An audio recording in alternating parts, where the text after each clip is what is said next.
Aloha, everyone. This is Tasha with LA Live Action here on the Empowered Hour to interview Lauren Bailey. And Lauren, where are you at in the world?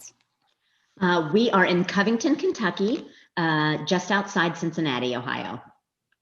Well, thank you for coming. I'm happy to have you here. Thank you for having me. I'm very excited to be here. I love Empowered Hour. I didn't realize that was the name of your show, and I love it. Hey, thanks.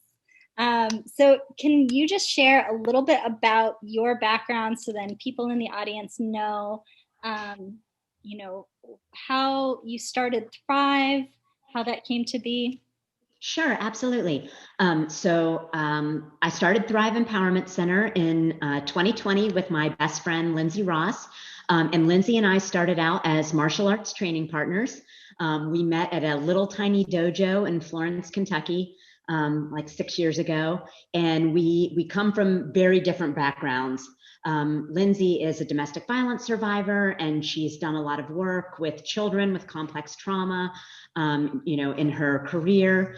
And I don't have a domestic violence survivor experience, but I had a really chaotic childhood, and like parents that were divorced, but we weren't allowed to tell anybody that they were divorced. And so there was just like a lot of secrecy and like it was very stressful as a kid.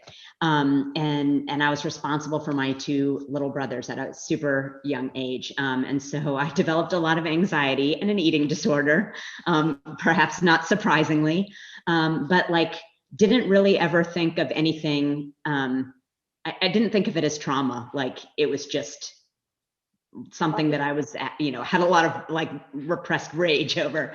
But like, I pretty much just put one foot in front of the other. And it wasn't until I became a mother, and my husband works for Amazon, and he traveled at that point in time every week for work. And so I was living in downtown Cincinnati with like these two little kids, like a 2-year-old and a baby.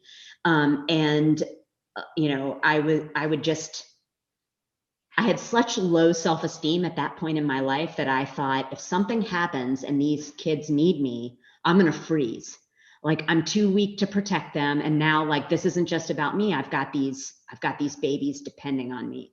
I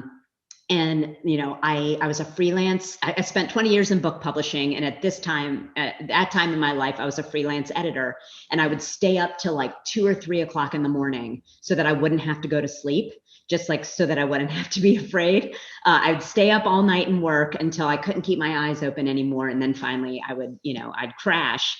But on the nights when I couldn't fall asleep fast enough, I would just lay there, and maybe it's like my Italian Catholic upbringing, but it was just like worst case scenarios all over the place.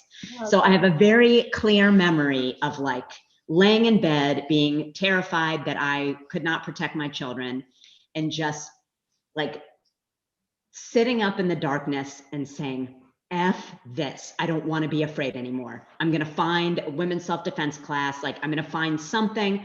I have to know that I'm not going to freeze, that they can depend on me. So that's initially what drove me to that little dojo in Florence. They were having like a, women's self-defense night. And I went, and I remember two things that the female instructor, was like run by a husband and wife. There were two things that she said to me on that night. One, this first time you walk in on the mat will be the hardest time that you ever walk on the mat. And two, these are perishable skills, and if you don't practice them, you'll lose them. And it was the first time I broke a wrist grab with like just, the small circle move. Yes, exactly. My mind was like, psh, I'm 5'2", not very heavy, not super strong. Yeah, I was even less strong then. And, like the fact that I could release that hold was such a simple movement. It was just like a light bulb it flipped on in my head. And so as I was walking out the door, I said to the female instructor, when are you going to do this again? And she was like, well, we actually don't do this very often, but we have an adult class. It's combat Hapkido. I had no idea what that was, but I was like, I don't care, sign me up. So I started, like a couple months later, I started going to the Hapkido class. And then like maybe a month after I'd been in there, as the only adult woman in the class, there were like 6 guys. Like a month later, Lindsay walks in because she had a Groupon, and she had just gotten herself out of. She was in like a 3-year long, horribly abusive, physically and emotionally abusive DV relationship, and she had just gotten herself free through a very complicated process of basically like running and hiding for years. But she very like tough exterior, but she was still afraid. She knew this guy would come after her eventually, for one reason or another, and she was still afraid, and she, wanted to know that she could protect herself. So being the only 2 women in the class, we got paired up together, and then like a couple months later, we were all traveling to Chicago, which is like a 5-hour drive from us, for a seminar, and we rode together. And we got in the car, and I can't remember whether she said it first or I said it first, but we argue over who it was. Somebody said, "Okay, what's your story?" And like we both told each other, like our sordid family histories, and we've pretty much been best friends ever since. Part of being, best friends and martial artists and just like loving women's self-defense was that we would go undercover to other self-defense classes in the area, always taught by men. We never came across another self-defense class taught by women. But we would go undercover to all these self-defense classes to see if they could teach us something that we didn't already know. And like, just to see what it was like. We couldn't get enough of it. We were kind of like self-defense junkies at that point. And so we went to a handful of these. Some of them were decent. We got some good information. Some of them were absolutely maddening. And the more of those that we went to, the more frustrated we became, because, we knew things as women, like things that are so simple to us, like release from hair grab. And like we went to this one self-defense class taught by, 3 or 4 police officers, all nice guys, all with buzz cuts, right? And so towards the end of the class, one of the women says, "Well, what do I do if someone grabs my ponytail while I'm jogging?" And they looked at each other, laughed, and said, "We don't know. We don't have any hair." And Lindsay and I were like, so we both took a visible inhale and looked at each other, and we were like, we know what to do. And we actually ended up teaching the end of that class. And so when we left, we sort of felt like, okay, there's a space for us here. Like we have specific knowledge that it seems like these guys don't have. Yeah. And we're women, and the other women in the classes seem comfortable around us. Like maybe there's something to this. But, being not that far into our martial arts, like, 5 years or something, we didn't have a lot of confidence, and, we still felt like we were too green to like put ourselves out there as instructors for anybody else. Enter the National Women's Martial Arts Federation, the greatest themyscira for women martial artists and self-defense and healing arts practitioners perhaps ever. So we're martial artists in this tiny school, the only adult women. There was like one other woman that we were friends with who is in Taekwondo, and that was it. And so I was Googling women's martial arts or something like that, and up popped NWMAF, and it's got like this ancient website right now. We're working on that. It's like doesn't look very slick or shiny when you come across it, but I just saw pictures of all these women, like of all ages. There was a woman in a wheelchair, women of all skin colors, like it just looked like, Mecca. So they have a conference every summer, and it was like $400. And I was like, well, I don't know if we want to make that kind of investment. We don't know who these people are yet. But you can go on Super Saturday, like you can buy a 1-day pass, and it was like $100 or something. So I'm like, Lindsay, let's do this. It's outside of Chicago. We love road trips to Chicago. Let's go. So we went to Super Saturday. This was in 2018. And it was that, like, just like that wrist release, it was one of those like, psh, mind-blowing light bulb moments, like where there were all these women who had been teaching self-defense longer than I'd been alive, and just not only were they, so knowledgeable and had, like these were women who were like on the front lines of the anti-war movement, and like had been in prisons in Central and South America for like protesting civil rights, abuses, and those, and like they're here teaching, right? And just the all the knowledge, the opportunity to like try and learn all these different things, and then like everybody's generosity at being like, oh, you want to teach self-defense? Well, here, let me show you what I do. Like, here, take my curriculum, like, whatever. We just, that was the first place that we like whispered out into the world that we wanted to teach women self-defense. And we were waiting for that backlash, that, Tasha, you're always waiting for the criticism that comes, or those looks of like, basically, who the hell do you think you are? And everybody was like, how can we help? And so, we left there feeling great. We went back the next year, did the full camp, learned about empowerment self-defense. We didn't realize that's what we were teaching, and wanted to teach, but it turns out there were women who'd already been doing this for decades. So we started taking some empowerment self-defense classes, and got connected with Empowerment Self-Defense Global and went through the level 1 training. We slid right in last year before the pandemic. We were supposed to go in August to New York, and it just so happened that they scheduled an extra one in Nashville in January. And I think Beth Capitasto reached out to me and was like, hey, you're signed up for New York, but there's going to be one like a couple of hours away from you. It's in January. And I called Lindsay and I was like, clear your calendar. Can you get off work? Like, we have to go. And I'm so glad that we did, because we slid in there right before COVID hit. So we were able to go through the level 1 training and, and get started teaching before things locked down. So like I warned you, once I get going, I go for a while. So great. Yeah. So, you've talked about this last year and how it's just been, there's ups and downs. We're all learning how to pivot in so many different ways. And specifically the different ranges, what you're actually focusing on as far as like a target audience. I think that it's really amazing, because I just originally, when I was starting my first business, it was in schools.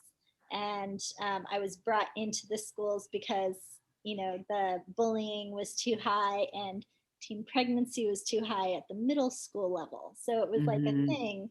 And they really needed a program. So I wanted to see if you could talk a little bit more about that, because I think that it is so important for people who are viewing in your area to know this is here. This is something that's available, and it's in their neck of the woods. Thank you, Tasha. Yeah, so we started, when we first conceived the idea for Thrive, and we were going to teach, we thought like, grown women, that was our target audience. And then like, as we started actually teaching, the question that we always got, from women was, can I bring my daughter? And then we had a school reach out to us last year. They'd had some attempted kidnappings in their area, and they it's an urban city school, so most of their elementary and middle school kids walk to and from school. So they were like, can you please come in and teach them some basic self-defense? Like, so they know what to do if this creepy white van pulls up. Like that's honestly what they were facing. So that kind of made us, rethink our entire approach. And it just so happens, luckily, Lindsay has a background in working with kids and being a summer camp director. So we sort of like moved into this area a little bit more confidently. And I have a good friend who's like a brand strategist. And, we sat down and talked to her when we were getting started too. And she was like, you need to figure out where you want to throw your rock. And the question is, and the idea is you throw your rock at the people who need you the most right now. And then everything else just ripples out.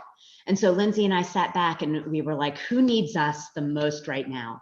And when we were working on a social media campaign for Domestic Violence Awareness Month last October, we came across these statistics for young people's first experiences of intimate partner violence.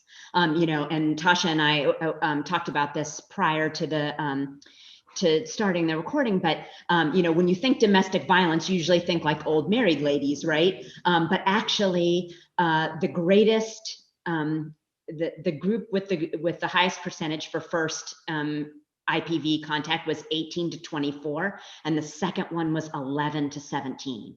Yeah. So it's something like obscene, like almost 70% of all people who have a first experience of intimate partner violence have it between the ages of 11 and 24, and like 11, like that's really young. And so we started to do, I think that's the norm. Like if there's a possessive partner or something like that, which definitely happens in middle school and high school. Yes. It's like, no, she's mine, or no, he's mine, different stuff like that can happen. They don't think, oh, that's violence, or oh, that's abuse. They just think that that's normal. Right, exactly. And it rang especially true because that was Lindsay's experience. Like the guy who basically held her, hostage for years, she met when she was like 15 years old. And I read this amazing book last year called No Visible Bruises about domestic violence in America. And it's by Rachel Louise Snyder. If you haven't read it, I highly recommend anyone listening goes and reads it. And it's journalism, it's reporting, but in between her research, she tells stories of domestic violence, homicide.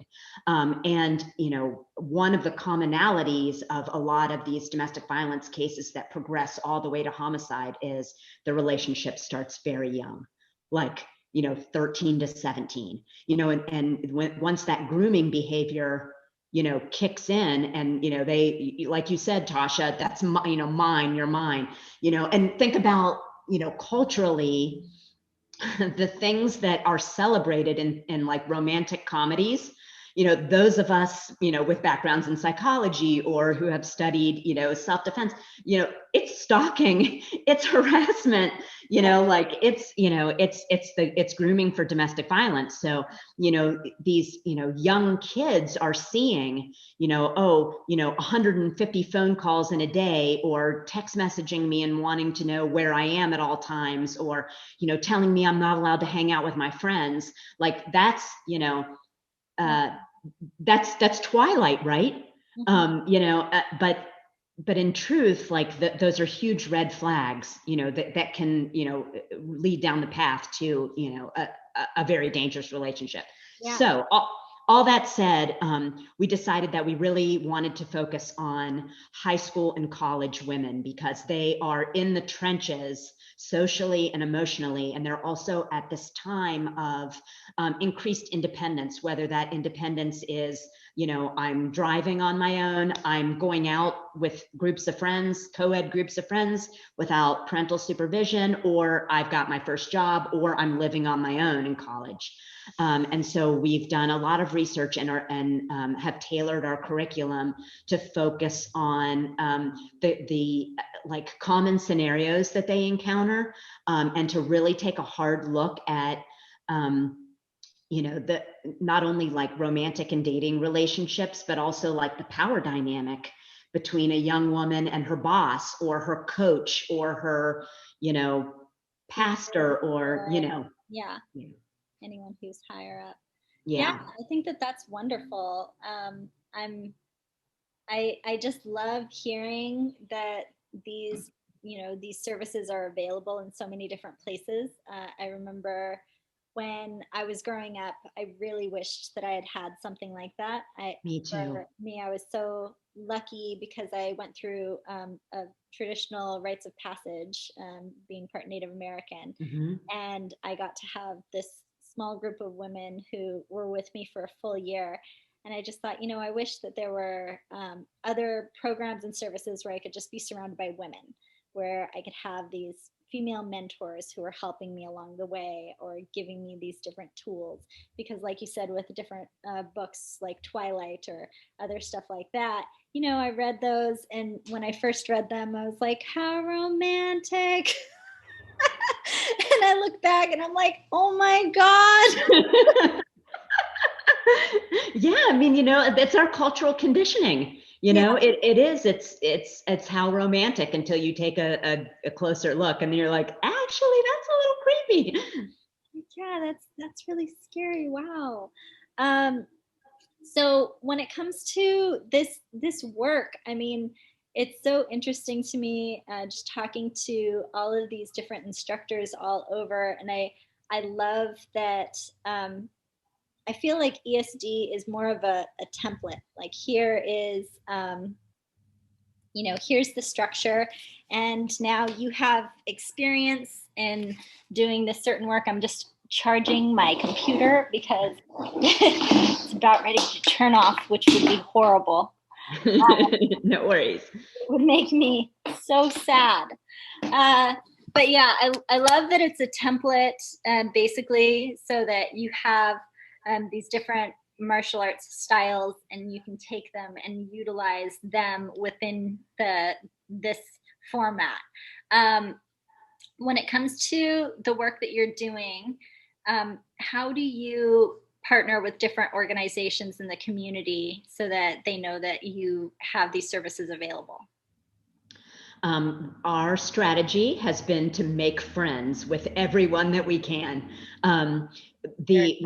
We have a pretty great advocacy community here in Cincinnati, and so even before Thrive was a thing, we just went to everything: the Purple Light Walk, the Women's March, the Health and Wellness Fair, like we went to everything that we possibly could and tried to learn about all the other organizations. So we have Women Helping Women in Cincinnati. We have the Women's Crisis Center here in Covington. We have the Family Nurturing Center, which does child abuse, prevention education for that.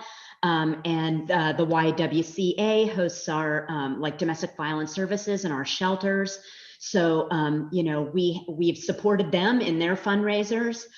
We did our first annual last year Thrive Drive, where we basically just reached out to the YWCA and we were like, hey, we're going to collect things for domestic violence services in November and December, and then we just want to bring them to you. You don't need to do anything. We just want to do this for you.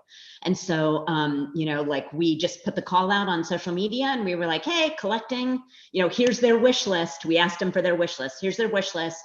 Bring them with you to class, drop them off at my house, let me know, and I'll come pick it up. And then we gathered it all up. And the second week of December, we just took it down there. And so we've tried to say, hi, we're the new girls in town, by saying we're the new girls in town and we're here to help you. Our education, prevention education is meant to be a complement to the work that you're doing in your prevention education and everything. So we consider ourselves, although we're an LLC, we're not a nonprofit, because honestly we didn't want to deal with a board of directors. We've been on a board of directors and didn't want to do it again.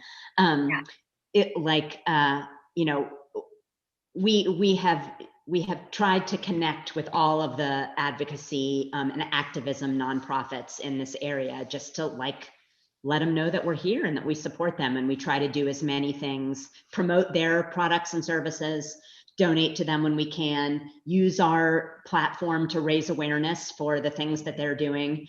There's an awesome organization in rural Kentucky called Greenhouse 17, and they actually raise flowers and herbs and vegetables, and then they make soap and candles and stuff out of it and sell them, and that's how they support the shelter that's there. Yeah, it's super awesome, and their stuff is amazing. So I bought all my kids' teacher gifts this year from Greenhouse 17 and took a picture of it and tagged them on social media, and was just like, you should get teacher gifts here too. So we try to just be a good neighbor and let our networking come from just being a part of a community. Yeah. Now, there's other self-defense classes available, but you and I had this discussion before we went on recording, and I just thought that it was relevant for the conversation. Why is yours so different? Why is it so important to actually have you there available as instructors? Thanks, Tasha. I think the two things that set Thrive and really any ESD, school anywhere, what sets us apart is that we're female led and we're trauma informed. So, like a lot of the things that you might experience in traditional self-defense programs, like there's that undercurrent of victim blaming, like, well, why were you there? Why were you wearing that? Why were you, you were out too late. There's none of that. Yeah. Like, we're martial artists. We have black belts. We train in several martial arts now, but we do not consider ourselves like gurus or experts or anything. We have been given knowledge that we are passionate about sharing, and we see ourselves as facilitators of other people understanding the tools that you already have. And I think that's one of the most amazing things about being a woman is we already have all these amazing tools for self-protection. Like we're strong in different ways. We have amazing voices, like biologically our intuition is better than guys because of the way that our brains are wired. We're usually hyper aware because we've had to have been hyper aware our lives, and you might be a mother, a caregiver of some other kind. So I think I think all these things that are unique to us as women help us to be better teachers, and also help us to create an environment that celebrates the strengths of women and teaches them how to draw that warrior voice and that inner strength out of themselves, and doesn't say like, you have to do it this way or else you're wrong, and if you didn't do it this way, then no wonder you got mugged. Like that's not helpful to anybody. Yeah. And I also think that what we do is unique at Thrive and in empowerment self-defense, because we address the entire continuum: violence prevention, violence interruption for, if the worst case scenario does happen, and then also healing from violence if it's already happened to you. And, when you go to dojo run self-defense classes or police officer self-defense classes, they don't know or care if there are any trauma survivors in the group. And they are, haven't the faintest idea if anything they do or say is gonna, reactivate you. Yeah. But that is something as empowerment self-defense instructors that we are like, we put out there at moment one. Like anytime you gather 15 or 20 women in a room, you've got trauma survivors there. Like they might not be rape survivors or domestic violence survivors, but like we're all carrying trauma of some kind. And you will probably have rape and domestic violence survivors too. We haven't taught a class yet that we haven't had survivors in. And so putting that out there and being like, hey, we see you, we honor you, whatever, you're here today alive. So whatever you did your very best. Put that shame and blame down. Like, this is a safe space for you. And, and we model consent in, saying like, we're going to lead these activities. If at any point it gets to be too much, like you are allowed to say, I'll take a pass on this activity, because you can still learn by watching, even if you don't feel comfortable with somebody grabbing your wrist, or we can also go through the motions with the no touch option. So, I think those are all things that set us apart from any other self-defense class that you might find in the area. That's awesome. So Lauren, how do people find you? We have a website. It is thriveselfdefense.com. We are also on Instagram and Facebook at Thrive Empowerment. And we are at 226 West Pike in Covington. If you're local to the Metro Cincinnati area, we're down in Covington now, which we're super excited about. We just got a new space, and we're hoping to be able to open that to the public in May. In the meantime, we're just going out to schools and organizations that call us, or we can do private or small group lessons. And we're teaching online classes too. Awesome. Oh, Lauren, thank you so much for coming on. Thank you, Tasha. It's been a pleasure. I really appreciate it.